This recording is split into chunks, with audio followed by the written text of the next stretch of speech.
Baruch Rabotai, Shabbat Shalom, des très bonnes nouvelles. Aujourd'hui, on est le 21 Heshvan. Et vous savez que c'est un très grand Shabbat en Israël. Pour être un peu plus précis, à Hebron, ce Shabbat, Shabbat Chayei Sarah, il y a plus que des milliers, de dizaines de milliers de personnes qui viennent de partout dans le monde. Le seul Shabbat dans l'année où on va lire comment Abraham a acheté, pas seulement Meharat Marpella, l'endroit où ils sont enterrés, les 4 coupes que vous connaissez depuis Adam jusqu'à Yaakov et Léa, mais il a acheté tout ce qui est autour. C'est marqué à Sadeh, à Mehara, Ha'etz, il y avait aussi un arbre. Je crois qu'un message qu'on peut tirer en tous les cas pour nous que nous ne sommes pas là-bas, ce Shabbat, ceux-là qui vont là-bas, ils vont être attachés. On a déjà vu au début de la semaine que Hebron en hébreu c'est Hibur, c'est être attaché entre les deux mondes. Mais venez, on va essayer juste de s'attraper sur le mot et tirer un message pour nous. Qui était le propriétaire de Hebron jusqu'à qu'Abraham est venu? Ephron ben Tzohar. Je prends les mots comme ils sont en hébreu. Ephron, c'est la racine de Afar, ce qui veut dire poussière.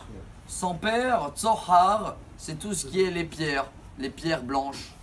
Donc lui, c'est de la poussière, le fils de la terre. Et Abraham, il voulait nous faire comprendre un message. Ça ne suffit pas de chercher un endroit pour enterrer Sarah, que pour quelque chose qui a plus de vie. C'est vrai que ça suffit de la poussière et des pierres. Vous savez bien que la poussière et les pierres, il n'y a rien qui va pousser d'eux. C'est fini. Abraham nous fait comprendre à nous un message, à tout le monde un message. Ça ne suffit pas de penser que à ça. Il faut investir dans tout ce qui va pousser.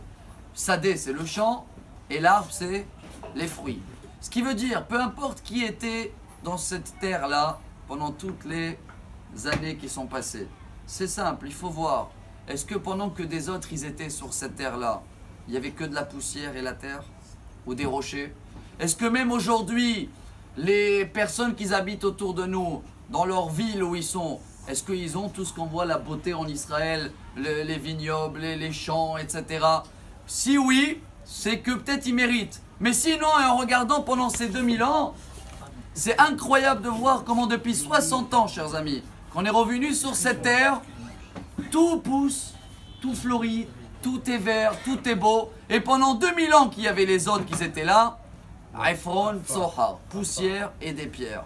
Alors oui, Abraham Avinu voulait faire comprendre pour nous un double message. Un, pour cette terre-là, on a compris son message, mais même pour notre vie, chers amis, on va terminer avec ça.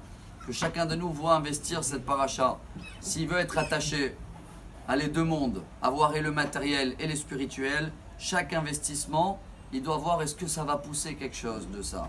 Si ce sera Chlet, Hiti en plus il s'appelle, Ephron. Si c'est quelque chose qui ne va pas pousser, qui ne va pas tenir dans 20 ans ou dans 30 ans, on laisse de côté. Mais si c'est quelque chose qui va donner des fruits, ce sera un champ, ce sera vert, et bien dans ce cas-là, Bezrat Hashem, on a tous une garantie, cette Shabbat, d'être Hebron, d'être attaché et en plus d'avoir une très belle vie, Chayei Sarah, comme Sarah elle a eu dans sa vie. Shabbat Shalom et des bonnes nouvelles.